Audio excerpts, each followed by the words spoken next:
Hey guys, Alex Kahn here, and I'm pretty excited. Today we're going to look at this 1/18 scale diecast model made by Greenlight, and it's the 1999 Nissan Skyline GT-R that was featured in the Too Fast, Too Furious movie, which is the second installment in the Fast and Furious franchise. So my friend actually just gave this to me. He was an old coworker. He just kind of contacted me out of the blue and said he has this diecast model, and if I wanted it, I just had to go meet him. So I picked it up. I noticed it was missing the giant spoiler in the back, but that's okay. Again, this was a gift, and I seriously appreciate this gift. I haven't done a diecast car review in quite a while.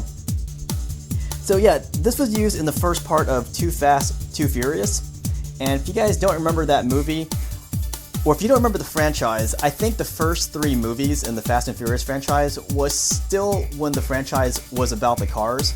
You know, I still enjoyed the movie after Tokyo Drift, but I think Tokyo Drift was the last movie in that franchise that actually focused on the cars. So I definitely respect the vehicles seen in the first three movies a lot more than the ones that you see in the later movies. So in the second movie, this is what Paul Walker drives when you first see him in the movie. That's when Ludacris is looking for a fourth driver, and he calls up Paul Walker, aka Bryan, in the movie. And then Bryan apparently drives wherever he's living to the race in less than 4 minutes. Now, what's really cool is if you have the first Fast and Furious DVD, if you have the tricked out edition, you can actually watch what they call the turbocharged prelude, which shows what happens after the first Fast and Furious movie and just before Too Fast, Too Furious. It shows how Bryan gets this car. So basically, if you haven't seen it, I'm just gonna recap it for you. Bryan is on the run from the police. He's driving this 3000 GT, I believe, or a Stealth. He's running from the cops, and he sees that the cops are on him. So they take his car, and some girl who knows he's a fugitive decides to pick him up, and she drops him off at this car dealership, and that's where he finds this Nissan Skyline. It doesn't look like this though. It doesn't have the spoiler in the back, and it doesn't have the paint job, doesn't have the stripes. It's just an old green-looking metallic paint job. But later in the short film, Paul Walker does soup it up a bit. He paints it silver. Still no spoiler, still no blue stripes on it. But at the very end of that, you see that Bryan has a choice between going to New York or Miami. He picks Miami, and then that's where Too Fast, Too Furious picks up. And then at the first part of the race, that's when you see this current form of the Nissan Skyline. That's pretty cool. I was watching this video featuring Craig Lieberman. He was the technical advisor for the Fast and Furious, the early movies. And I believe the hero car, this one, the first one that they used was actually his car. I think it was originally painted black, then it got white, and then I think it got painted silver. I forgot what the progression was. But he apparently did not like the blue Shelby stripes down the hood. He didn't like the stuttering stripes down the side either. Honestly, in my opinion, I do like the stripes on the side. I don't really care for the Shelby stripes on the hood because it does make it look like a Mustang or something. But I think when you put all the stripes together, it does kind of add up, and it makes this really iconic looking car. Because if you see this diecast, or if you see the car on the street, I think most people would immediately say, "Hey, that's from Too Fast, Too Furious." At least most people I know would draw that conclusion. So I think despite the technical advisor's objections, I think what they came up with was a very iconic looking vehicle. And obviously there would be the giant spoiler in the back, and yeah.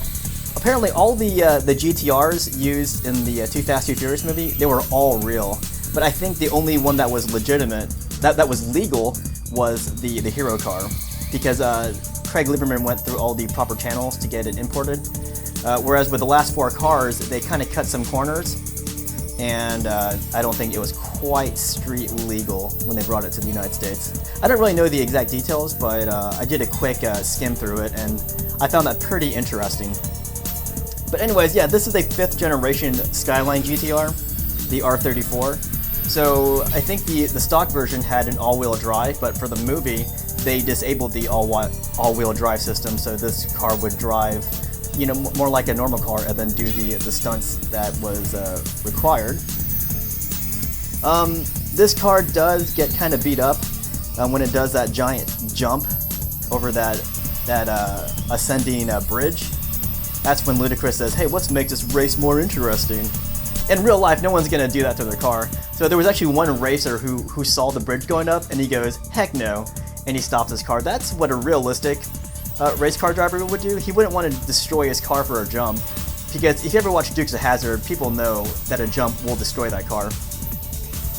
Another fun fact is, Paul Walker wanted to drive this car on screen for some of the clips, and he actually does drive his car, but towards the end of this Skyline's screen time, he actually runs into, I think it's the parking meter, he runs into it.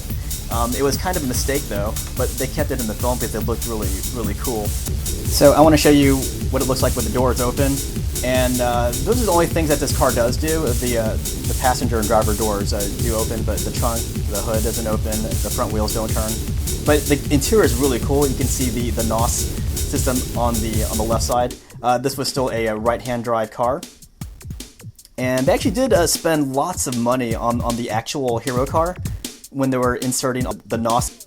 But they didn't actually show that in the race, so it was kind of a waste of money. They didn't really need to do that if they weren't going to actually show it.